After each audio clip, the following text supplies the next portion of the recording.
एकीकडे राज्यामध्ये डिझेलचा हाहाकार माजत असताना दुसरीकडे अकोला जिल्ह्याला लागून असलेला बुलढाणा आणि वाशिममध्ये मोठ्या प्रमाणामध्ये पेट्रोल पंपवर रांगा आपल्याला पाहायला मिळत आहे। त्यासोबत कॅना यासाठी दिसत आहे। पण जशी परिस्थिती सध्या तरी अकोल्यामध्ये नाही, आपण शकतो की आपण अकोला शहरातल्या या उमरी पेट्रोल पंपवर या ठिकाणी मोठ्या प्रमाणात पाहू शकता। तर या ठिकाणी डिझेल उपलब्ध आहे, त्यामुळे आता शहरामध्ये कुठेही जर गेला तर तुम्हाला डिझेल जे आहे ते उपलब्ध असल्यामुळे रांगा कुठे दिसून येत नाही। ती बुलढाणा आणि वाशिम सारखी परिस्थिती सध्या तरी अकोल्यामध्ये आपल्याला पाहायला मिळत नाही। पाहू शकता की या पेट्रोल पंपवर पेट्रोलही मोठ्या जे आहे पेट्रोलही आहे आणि त्यासोबतच डिझेल म्हणजे इथे जे आहे त्या पाहू शकता की हे सर्व ठिकाणी जे आहेत नॉर्मल परिस्थिती आहे, कुठेही रांगा लागून आलेल्या नाही आहेत। आपण रात्री जे आहे रात्री रियालिटी चेक केली, फक्त डिझेल नसल्यामुळे अनेक ठिकाणी पेट्रोल पंप बंद होते। पण सकाळ जे आहे आता सकाळ जर पाहिले असता अनेक ठिकाणी पेट्रोल जे आहे ते पेट्रोल आपले डिझेल जे आहे डिझेल आता उपलब्ध आपल्याला जे आहेत या ठिकाणी दिसून येत आहे। याच्यामध्ये पाहू शकता की डिझेल सध्या म्हणजे या ट्रक मध्ये डिझेल सध्या भरण्यात येत आहे, म्हणजे जो साठा जो आहे तो साठा उपलब्ध आहे। त्यामुळे आता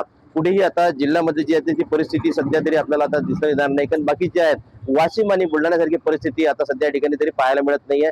डिझेल साठा मोठ्या प्रमाणात या ठिकाणी उपलब्ध आहे, होऊ शकतं की त्यामुळे आता अकोले यांच्यासोबत जे आहे ती आता सध्याची परिस्थिती जी आहे ती आता नॉर्मल झालेली आपल्याला या ठिकाणी पाहायला मिळत आहे। कालची परिस्थिती नाही, पण आज ज्या सर्वकडे स्टॉक आल्यामुळे आता सध्या तरी सर्वकडे डिझेल अवेलेबल असल्यामुळे आता तरी म्हणजे अकोलेकरांना आता डिझेलसाठी कुठेही वनवन फिरावं लागणार नाहीये।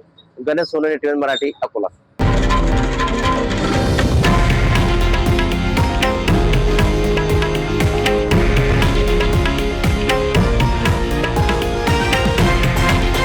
हे आहे देशातील नंबर 1 न्यूज नेटवर्क आणि आपण पाहत आहात TV9 मराठी, एकमेव।